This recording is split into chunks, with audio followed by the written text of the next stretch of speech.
بابا دا پښتانه مترقي لیکوال دا کم چې دوه ورځنی کنونشن دی نو دې حوالې سره څه تاثرات لري؟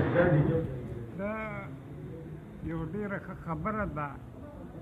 پښتانه په حیثیت د نسب قوم نشنل مترقي پروګرسیو لیکوال رایټر دا یو قسمه سیکولر او پروګرسیو دا دواړه یو قسم فکرونه په معاصر قوم پښتانه ولسونو کې دي کې شته دي.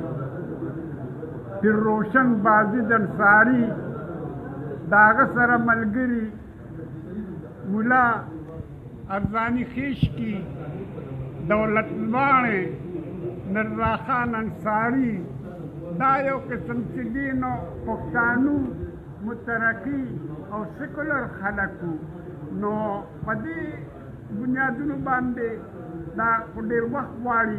په دې قوم کې دا دواړه توکي موجود دي، سیکولرزم او پروګرسیو ترقي پسندي. نو دا پښتانه مترقي کنونشن چې نن د جمعې او د خالي پر ورځ انعقاد یې شوی دی دا ډېره ښه خبره ده.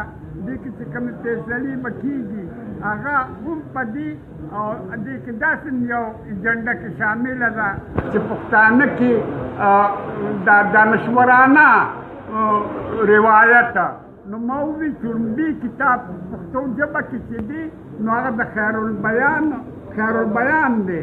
دا بازید انصاري دا لومړی کتاب دی او د سره چې دی نو مولا ارزاني خیشکي او مرزا خان انصاري دولت لواڼې چې په انډیا کې اوسېده دا ډېر غټ دانشورانو نو تر رحمانه بابا پورې بیا طبقاتي او دا څیزونه شاهجهان او اورنګزیب غوندې اشراف صدقه شده منصور غوندې نانداپ دا یو قسم چې دی نو طبقاتي چې دی نو فنکشن دی.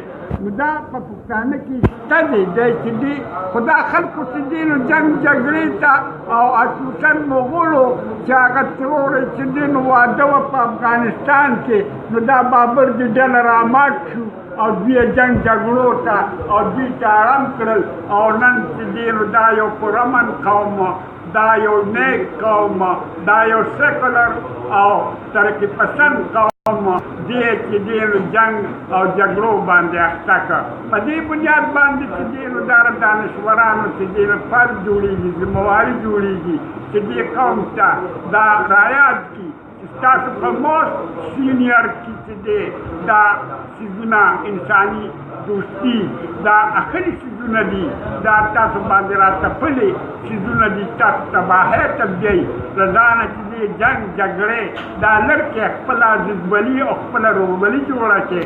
په دې سلسله کې چې دی داسې کنونشنونه ډېر غټ ارزښت درلود. ډېره مننه بابا ډېره زیاته مننه.